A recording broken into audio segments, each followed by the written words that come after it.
जी आप मुझे सुन पा रहे हैं? जी और लाइट तो बीरेन जी बताइए कि ये सब लोग एक एक करके बाहर आ रहे हैं, बात क्या है? देखिए, चाहे किसी के अच्छे दिन आए हो ना आए हो, लेकिन समाजवादी पार्टी नेताओं के अच्छे दिन की तरह है, उनके अच्छे दिन आ गए हैं और एक जमानत जमानत जैसा माहौल शुरू हो गया है उत्तर प्रदेश में।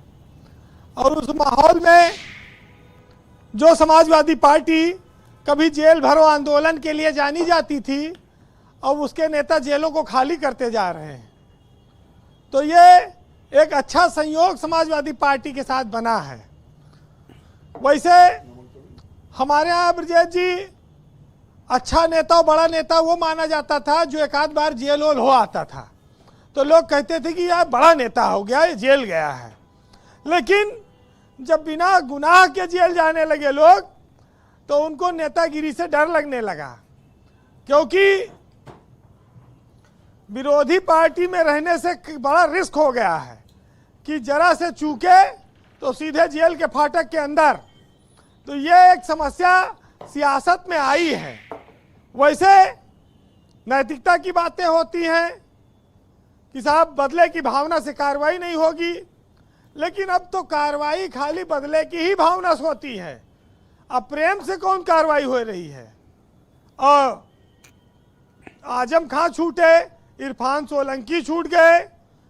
अब आजम खां जिस तरह से उन्होंने बोला है, ये साफ है कि वो सपा में रहेंगे।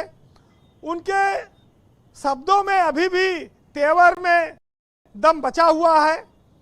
वो पश्चिमी उत्तर प्रदेश में आगे जब कभी सक्रिय होंगे कैंपेन में तो वो काफ़ी इफेक्टिव होंगे, वो असर डाल सकते हैं। इरफान सोलंकी 2022 से जेल में बंद हैं, करीब 3 साल होने जा रहा है वो जेल में थे। सबसे बड़ी बात यह है कि पुलिस नेताओं को हीरो बनाती है। अगर पुलिस सही कार्रवाई करे तो नेता एक आध 2 महीना में छूट जाए कोई अपराध में, लेकिन समस्या यह है कि पुलिस सरकार को खुश करने के लिए इतने अनाप शनाप मुकदमे लगा देती है कि जो खलनायक है वो बाद में नायक बन के उभरता है। तो एक बड़ी समस्या ये आ जाती है कि नेताओं को उनकी गलतियों की सजा मिलनी चाहिए, लेकिन वो सजा सहानुभूति में न बदल जाए, ये बात सरकार को ध्यान में रखना चाहिए। तो अगर आप देखेंगे तो आजम खां और इरफान सोलंकी की सजा लंबी करके सरकार ने उनके प्रति सहानुभूति बढ़ाई है, और ये बीजेपी के नुकसान के तौर पर भी देखा जा सकता है। क्योंकि एक टाइम था जब आजम खां पे बुलडोजर चल रहा था तो लोग सरकार की कार्रवाई से बहुत खुश थे, और आज एक वक्त आया है कि एक बार 27 महीना, एक बार 23 महीना, एक आदमी 3 साल। अब इनको जनता में इनके लिए सहानुभूति पैदा होने लगी। तो इस चीज पर बीजेपी आकलन करने में चूक जाती है या भूल जाती है, ये उसको देखना होगा। और ब्रजेश जी, सियासत में अखिलेश यादव को ये दोनों नेता कितना फायदा पहुंचाएंगे ये आने वाले वक्त में पता चलेगा। लेकिन अखिलेश यादव ने ये ऐलान कर दिया कि वो आजम खां जाएंगे, आजम खां के पास जाएंगे, उनको मनाएंगे। वो अपनी विरासत को मजबूत बनाकर अपने साथ लेकर चलना चाहते हैं।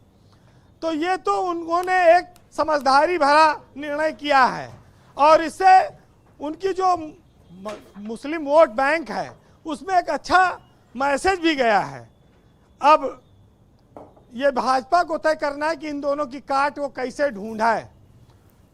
तत्कालिक तौर पर तो अच्छा लगता है जब कोई नेता के खिलाफ कार्रवाई होती, भाई वो गुंडागर्दी करता है या इस तरह कोई काम करता है, लेकिन उसके बाद समस्या आती है।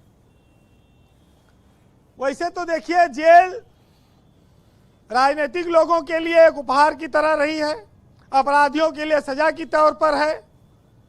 लेकिन कैद जो होती है, अगर उसमें दबाव शामिल हो जाए, उसमें जबरदस्ती शामिल हो जाए, तो फिर वो उस आदमी के लिए फायदेमंद भी हो जाती है। हालांकि इस देश में कैद कई तरह की रही हैं। और इस पैनल में बैठे हुए हैं खां साहब, ये जिस पार्टी में रहे इनके तो तमाम इनकी सरकार में स्मारक बने, तमाम घोटाले हुए, लेकिन आज तक इनके कोई नेता जेल नहीं गए। तो मायावती की पार्टी इस मामले में लकी है कि कई मुकदमे होने के बाद भी उनके लोग कभी जेल नहीं गए।